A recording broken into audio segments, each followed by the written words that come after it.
how is Satan able to influence the world if he is not omnipresent, if he is not everywhere? Yes, indeed, Satan is not omnipresent, he's not omnipotent, he's not everywhere, he's not all-knowing. It is only God who is everywhere and all-knowing. But during his fall, Satan fell with a third of the angels, the Bible tells us. And these are the ones that are manifesting as demons, as spirits that are operating on behalf of Satan, that are giving him aid. And these have been grouped differently based on what he has assigned them to do. Now Ephesians 6:12 gives us this ranking, and he tells us that we have the principalities, the rulers, the powers, and the spiritual wickedness in the heavenly places. And so let us just break down a little bit more. So the principalities, these are the ones that are governing regions. Some people call them territorial spirits.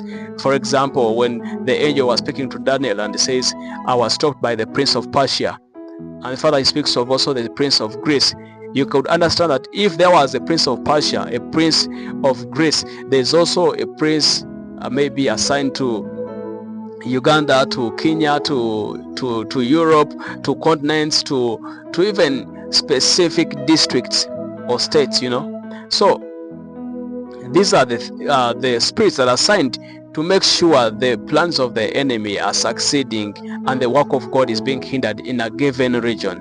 All right. So we have another category of the powers. These are the ones that are assigned to make sure you're influenced into your sinful nature as a person the moment you open a door for the enemy. For example, if you try to steal one day, this spirit is going to be assigned to make sure you continue to be stealing. It will be assigned to make sure you're continuing into idolatry, to make sure you're continuing to do things that God has asked you not to do that are evil. All right. The third category are the rulers. Now these are the ones that have been assigned to monitor the governing bodies, institutions, authorities, rulers. So their mandate is to make sure every leadership institution is not working on the principles of God, to make sure people are not submitting to the authorities, to make sure people are rebelling against the authorities.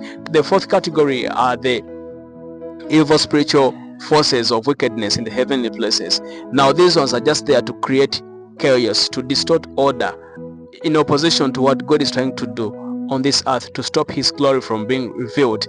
And that's why when you go to do ministry, to do evangelism, you'll find like people have hardened their hearts. These are the spirits that are making sure that the truth is hidden, that are making sure that they are spreading lies. All right.